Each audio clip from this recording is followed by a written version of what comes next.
Sir, এই যে আমাদের বরগুনাতে যে ভুক্তভোগী পরিবার যে ওনার স্বামী হত্যাকাণ্ডের শিকার হয়েছেন এবং ওনার মেয়ের ঘটনাটা স্যার আপনি ইতিমধ্যে শুনেছেন আর কি।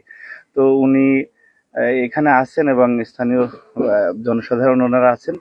তো উনি একটু আপনাকে সালাম দিতে চাচ্ছেন স্যার। হ্যালো হ্যালো হ্যালো বোন আপনি কি রানী দাস বলছেন?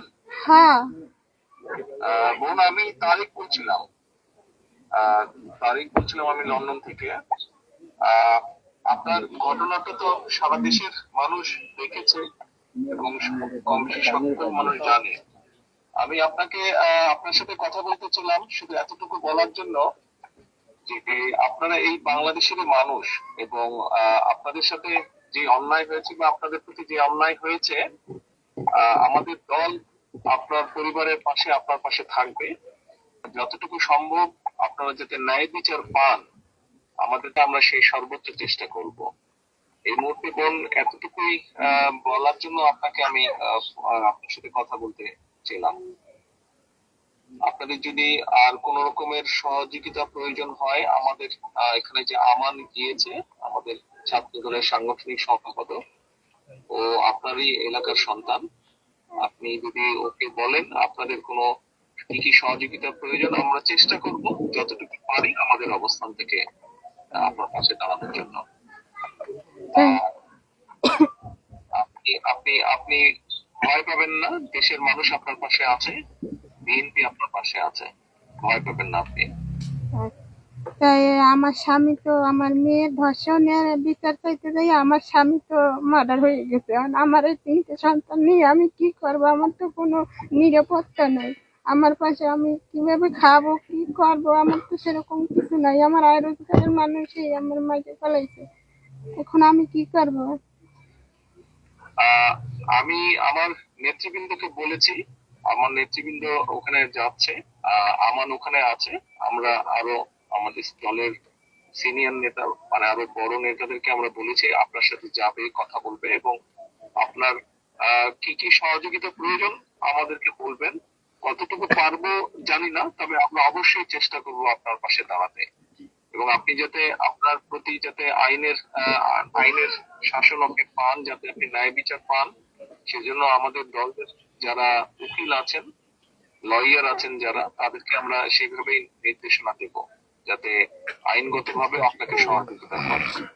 আমার স্বামী মারা গেছে আজকে 6 দিন হয়ে গেল, কিন্তু এখন পর্যন্ত পুলিশ কোনো আসামি ধরতে পারলো না। পুলিশ এখন কি করে, তদন্ত করে না কি, আমি তো সেটা জানি না। আমি তো আমার স্বামীর সঠিক বিচার আমি চাই।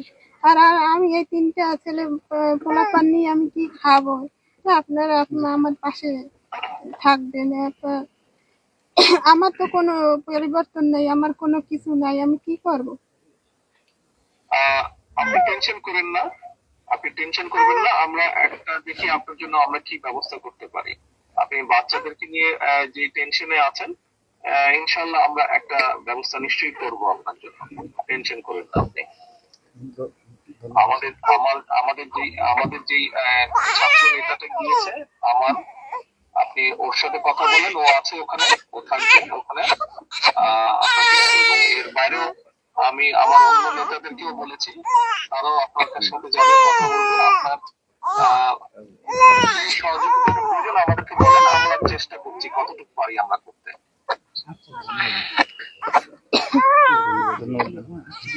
স্যার, উনি আমরা এখানে আছি স্যার। আর জি স্যার, জি আপনাকে সবাই ধন্যবাদ জানিয়েছেন। ধন্যবাদ আসামিদের ব্যাপারে যারা কেসের ব্যাপারে আমি আমাদের